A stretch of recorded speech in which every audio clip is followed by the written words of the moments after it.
Good afternoon. Thank you very much for that introduction, Joanna. And I just wanted to thank Claudia and the whole management team at Sonae for inviting me. I'm super excited to be here today at today's Innovators Forum in this amazing venue in warm Porto. It feels positively tropical here. I clearly brought the good weather from the UK, where I live. So hugely excited because I'm passionate about this topic. And I do think that the topic of inclusive growth dovetails very well with the theme of today's forum, which is innovative with everyone, for everyone.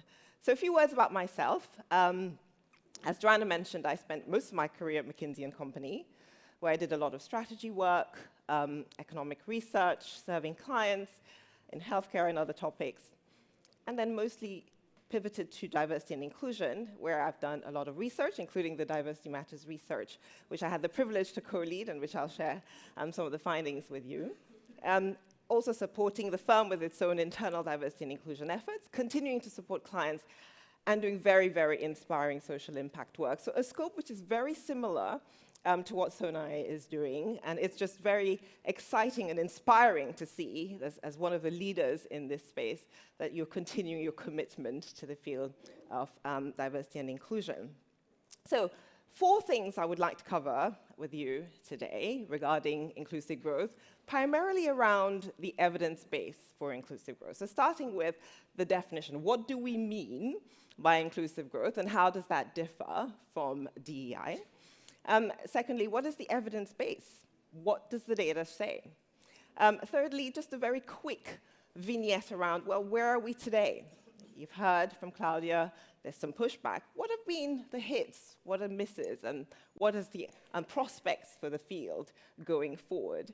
And then just to leave you with some parting words around what should be priorities for you as business leaders and as stakeholders in this space.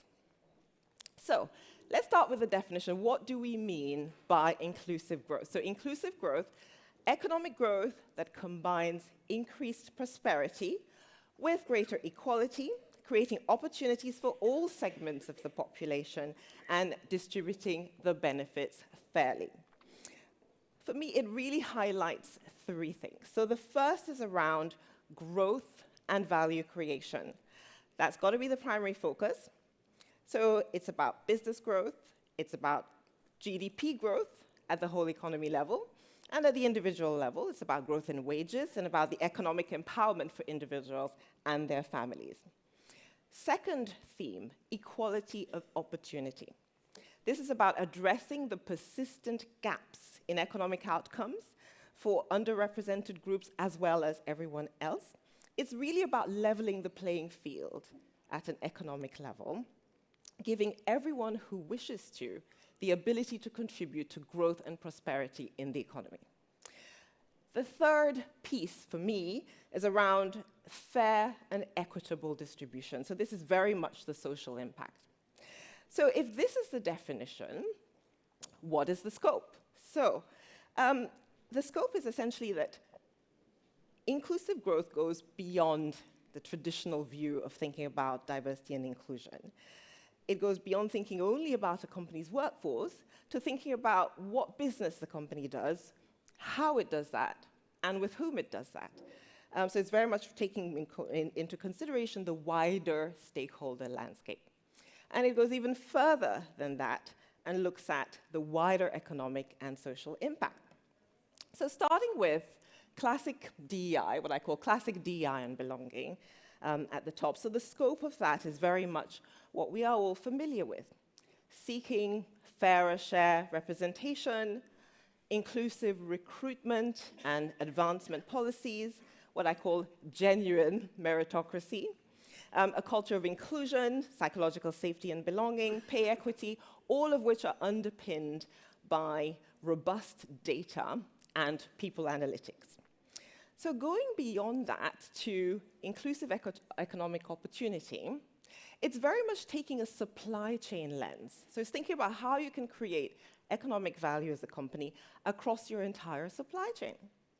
And so this includes things like the innovative products and services that you offer, to whom you offer them, to a wider set of customers. So traditionally things like microfinance or health and beauty products that are useful for people of different ethnicities. It's reflecting that in your marketing strategy, in your pricing, in your point of sale experience, your customer experience, in the different formats that you offer. And supplier diversity fits in here as well. So, and then the third prong, the societal impact prong, and it's so inspiring to see how Sonae is already very, very actively involved in this space, and many of your social impact partners are here today, is thinking about the company's medium-term impact with the communities that you serve, often in partnerships, in ecosystems, where companies are working across public, private sector, and the third sector to achieve impact. And that impact can be around upskilling in critical areas such as technology or artificial intelligence, facilitating access to employment for people who have difficulties in terms of accessing the labor market. And then other areas of classic philanthropy around perhaps education or healthcare or access to housing. So this is often outside the core business, but hugely motivating for employees. So if this is the scope of inclusive growth, what are the benefits? So a commitment to inclusive growth delivers triple benefits, and I think this is really important because the benefits are synergistic. Having a more inclusive workforce helps unlock growth and employment and prosperity opportunities, which in turn boosts socioeconomic progress and delivers more growth. So it's very much a virtuous cycle. So thinking about the DEI benefits, and I'm going to go through some of them in a little bit more detail. The benefits to talent attraction are very, very clear. Improved decision-making, improved innovation, and improved customer insights to distinctively serve a broader range of customers. Looking at productivity, so for example, in retail, studies have shown that a sense of belonging can increase employee engagement by up to 45%. Consumers care about inclusion, and they care about representation, and they will broadly support brands that are perceived as inclusive. So then thinking about the economic growth benefits. So examples of this are opening up new customer markets, key to unlocking growth, reducing unemployment, addressing labor shortages. Surveys of CEOs often highlight labor shortages as one of the biggest limitations to growth. And we all know that growth is a huge challenge in a lot of our European economies. So then thinking about some of the social impact benefits. So these result largely from greater economic empowerment across all communities in society, giving a wider set of people jobs, giving them income, giving them spending power. And the benefits of that then are obvious. It derives social cohesion, it derives poverty reduction, economic inclusion, and it contributes to sustainability, particularly generational sustainability. So let's have a look at some of the evidence supporting this. So the good news is that the evidence base is robust and it continues to grow.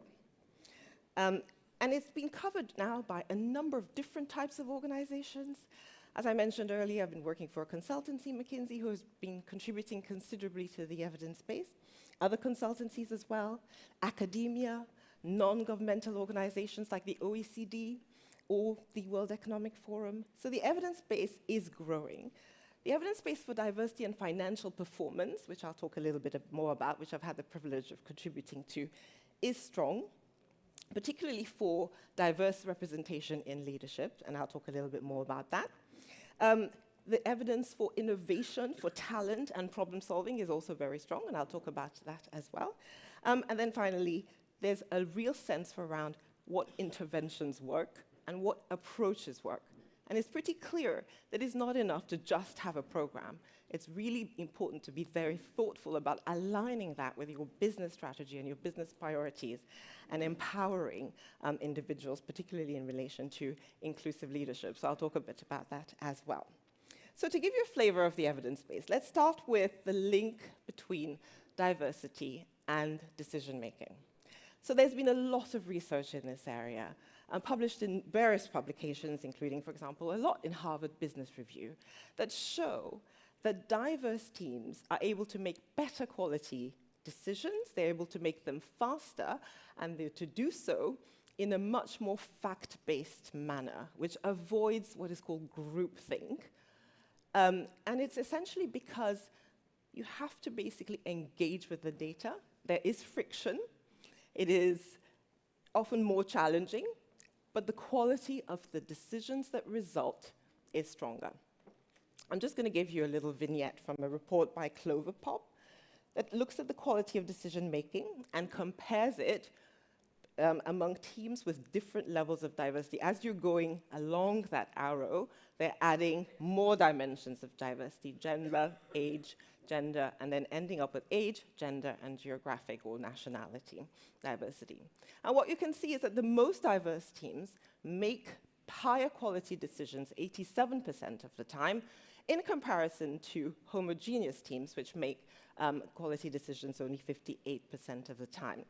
So I think this is one of the illustrations of the messages, which is that it is extremely important to ensure that when you have decision-making, critical decision-making circumstances, you do have a diverse team that is making these decisions, and that you have diversity in decision-making roles. So that gives a flavor for decision-making. What about innovation, the theme for today? So what is very compelling is that, again, across the evidence base, here I'm going to talk about some research from BCG, which is essentially looking at data set of companies, employee surveys, reviews of policies. Across this data, this evidence base, the link between diversity and innovation is compelling. So starting with the first piece there, this was a piece by DCG. They used a data set of 1,700 companies in 8 countries to show that innovation revenue, in other words, revenue from new products and services, was on 19% higher on average if in companies with management teams that were diverse versus companies with management teams that were not. Another factoid, an employee survey, which was published from Harvard Business School, a survey of 1,800 professionals across 8 large companies, again showed that companies that had organizations with strong, diverse demographics and inclusive leadership culture were more likely to report market share growth and likely to report capturing a new market in the previous year. So again, quantitative studies. So these quantitative studies also are complemented with more qualitative ones. So the final one here mentions a report by LSE Consulting, which was looking at policies for diversity and inclusion across 10 countries, 8 of which were in the EU, and which concluded that when organizations combine diverse talent with inclusive leadership and good management, they consistently see more ideas, more new products, and better access to new markets. And the report also came up with some conclusions around how to achieve that. And the partnership approach, which again is something which Sonae is leading on, was one of these recommendations. Okay, so now let's delve into some of the data linking diversity and financial performance. So I'm very familiar with this because I've been very privileged to contribute to some of this diversity matters research, which has been McKinsey's flagship research on this topic, even though, of course, I'm here speaking on my own initiative here. So over 10 years of this research, there has been a very clear correlation demonstrated, so a correlation, not a causal link, between diversity in management teams and a higher likelihood of financial performance. So the latest report, Diversity Matters Even More, looked at over 1,200 companies in 23 countries and compared companies that were in the top quartile for diversity in their executive teams with companies that were in the bottom quartile for diversity in their executive teams. And essentially found that companies for gender, that were most diverse for gender, were firstly 15% in 2015 and 39% by the latest report in 2023, more likely to outperform their peers, industry peers, than companies that were in the bottom quartile. So this is not an increase in profitability, it's an increase in the likelihood of financial outperformance. So that is on gender, and then looking again at the data for ethnicity, over time you see that companies that are in the top quartile for executive ethnicity are also more likely to outperform their peers that are in the bottom quartile for executive ethnicity. And so what is interesting here is that over time, these results have been consistent and they are actually strengthening when it comes to gender. And that has been paralleled with an increase in representation of women on executive teams. So at the start of this piece, and most recently, actually just before the 2023 study, 5 years ago, the number for average representation of women on executive teams was 14%, and in the most recent report it was 20%. So over the time, that 5-year period, ending in 2023, representation of women on average on executive teams went from 14% to 20%. That's also part of the reason why you're seeing this paralleled increase in the likelihood of financial outperformance for the most diverse companies. This work has had a lot of impact and has resonated a lot because it was a very substantive contribution to the evidence base linking diversity and financial performance. That's for financial performance. What about some of the other dimensions? So let's have a look at the talent dimension.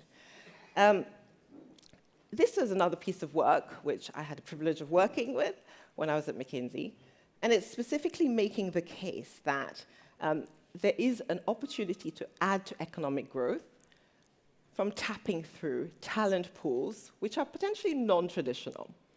And specifically, this report looks at the potential opportunities from tapping into what we're calling the ethnocultural minority talent pool. This is people from different countries, different nationalities. So, as I mentioned, retail is one area, along with hospitality, where there are typically, across European economies,